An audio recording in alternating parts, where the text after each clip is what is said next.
నాగార్జున నుంచి మీలో ఎవరు కోటీశ్వరుడు బాధ్యతల్ని స్వీకరించాడు చిరంజీవి.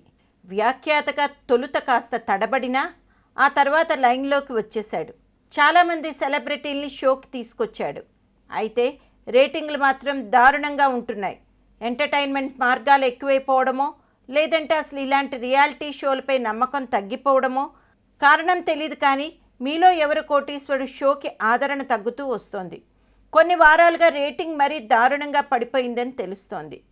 దాంతో చిరుని తప్పించి మరో స్టార్ చేతిలో షో బాధ్యతలు అప్పగించాలని స్టార్ టీవీ ఫిక్స్ అయిందన్న వార్తలు జోరందుకున్నాయి.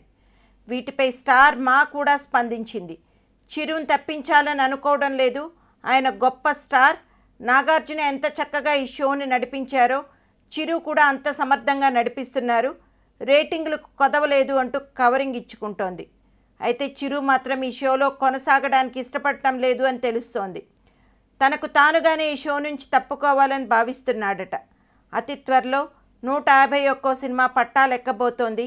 ఈలోగా వీలైనన్ని ఎపిసోడ్లు పూర్తి చేసి గౌరవంగా తప్పుకోవాలని చూస్తున్నాడు చిరు. అటు స్టార్ మా కూడా చిరు తప్పుకుంటే ఈ కార్యక్రమానికి శుభం కార్డు వేసేయాలని భావిస్తోందట. అమితాబ్ ప్రయోక్తగా వ్యవహరించిన కౌన్ బనేగా కరోడ్పతి సూపర్ హిట్ అయింది. ప్రాంతీయ భాషల్లో మాత్రం పెద్దగా వర్కౌట్ కాలేదు. నాగ్ ఎంతో కొంత నయం ఈ కార్యక్రమాన్ని రక్తి కట్టించగలిగాడు. చిరంజీవి తనంతటి తానుగా తప్పుకుంటున్నాడా లేక దీని వెనక ఎవరైనా హస్తం ఉందా? నాగ్ చిరంజీవిని తప్పించాలని చూస్తున్నాడా? తానే ఈ షో రన్ చేయాలని చూస్తున్నాడా? స్టార్ మా వాళ్ళు నాగార్జునని అప్రోచ్ అయ్యారా? సో దీని వెనక ఏంటి కారణమనే టాలీవుడ్లో ఒక వార్త వైరల్ అవుతోంది.